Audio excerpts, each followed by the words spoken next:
Dans cette vidéo, on va commencer à regarder l'idée de factorisation des polynômes. Alors, pour vous rappeler, quand on fait la factorisation d'un nombre, il s'agit de trouver les nombres qu'on peut diviser dans le nombre donné. C'est ce même processus pour les polynômes.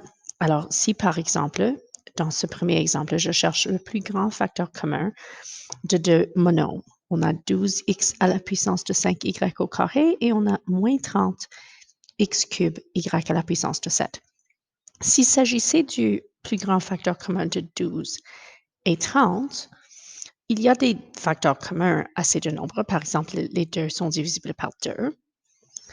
Les deux sont divisibles par 6. Alors, 2 et 6 sont les facteurs en commun de ces deux nombres, mais c'est le 6 qui est le plus grand. 3 est un autre facteur en commun de ces deux nombres. Le plus grand facteur commun, c'est 6. Ce 6 va être à la base du plus grand facteur commun de ces monomes aussi. Sachant que 12, c'est 2 fois 6, et moins 30, c'est moins 5 fois 6.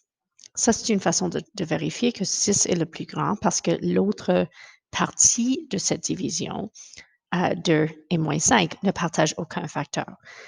Mais c'est aussi avec les variables qu'il faut travailler. Alors, la plus grande puissance essentiellement de x que je puisse diviser dans les deux monomes est 3. Parce que x à la puissance de 5 est divisible par x cube, mais x cube n'est pas divisible par x à la puissance de 5. Et pour y, la plus grande puissance que je peux diviser dans les deux, c'est y au carré. Donc, le plus grand facteur commun dans ce cas, c'est 6x cube y au carré. Ça, c'est le plus grand facteur commun. Si j'avais juste demandé un facteur commun pourrait être 3x, parce que je peux diviser chacun de ces monomes par 3x. Un facteur commun pourrait être moins 2y au carré, parce que je peux diviser les deux par moins 2y au carré. Mais le plus grand facteur commun, c'est 6x cube y au carré. C'est le plus grand facteur qui va nous intéresser quand on doit factoriser des polynômes composés de ces monomes. Alors, disons que je veux factoriser le polynôme qui est 12x à la puissance de 5y au carré moins 30x cube y à la puissance de 7. Sachant que pour ces deux termes, le plus grand facteur commun, c'est 6x cube y au carré. Puisque chacun de ces termes est divisible par 6x cube y au carré, le polynôme entier est divisible par 6x cube y au carré. So, quand je veux factoriser, je sais que j'ai un facteur de 6x cube y au carré. Et l'autre facteur, c'est ce qui reste quand je divise chaque terme par ce facteur. So, 12x à la puissance de 5y au carré divisé par 6x cube y au carré, c'est juste 2x au carré. Et moins 30x cube y à la puissance de 7, quand je divise par 6x cube y au carré, donne moins 5y à la puissance de 5. Quand je regarde ce facteur, je vois qu'il n'y a rien en commun entre ces deux termes maintenant. Il n'y a aucun facteur en commun entre 2x carré et 5y à la puissance de 5, parce que 2 et 5 sont des nombres premiers et x et y sont des valeurs différentes. Il y a donc ces deux facteurs de ce polynôme. So, considérons quelques autres polynômes. Quand on cherche à factoriser, la première chose toujours, il y aura de la factorisation plus complexe plus tard, mais toujours, la première chose que je vais chercher, c'est le plus grand facteur commun des termes du polynôme. Alors, dans le cas de 12x plus 26, les deux termes sont divisibles par 2, ce qui donne 6x plus 13. Maintenant, 6 et 13 ne partagent aucun facteur en commun, alors ça, c'est la forme factorisée de ce binôme. Pour quelque chose comme 5x cube moins 15x au carré plus 35x, cette fois-ci, je remarque que les coefficients sont tous divisibles par 5 et que chaque terme a au moins un x. Alors, 5x, c'est le plus grand facteur commun. Et qu'est-ce qui reste quand je divise par 5x? C'est x au carré moins 3x plus 7.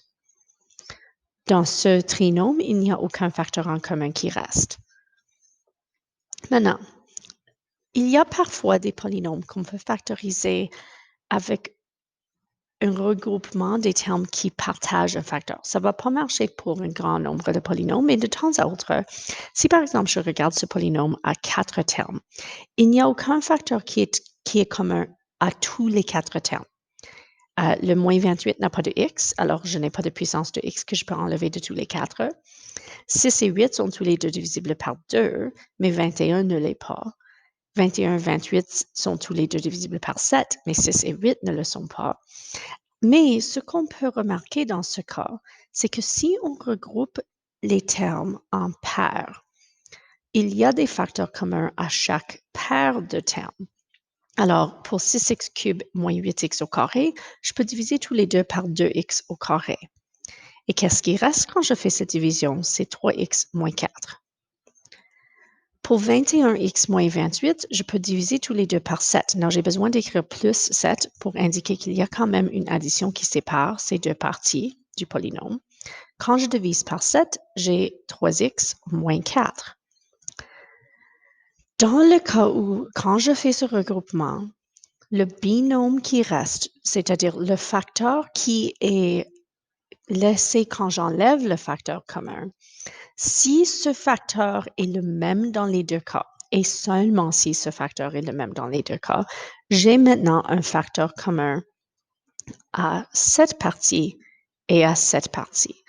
Alors, le 3x moins 4 est en commun, je peux donc l'appeler le facteur commun, le plus grand facteur commun. Et quand je divise par 3x moins 4, qu'est-ce qui reste? C'est 2x au carré plus 7. Alors, dans ce cas, je n'ai pas de facteur monomial de ce polynôme, mais j'ai deux facteurs binomiaux. J'ai le facteur 3x moins 4 et j'ai le facteur 2x au carré plus 7. Alors, dans le cas où un regroupement des termes me donne un facteur en commun, je peux enlever ce facteur en commun.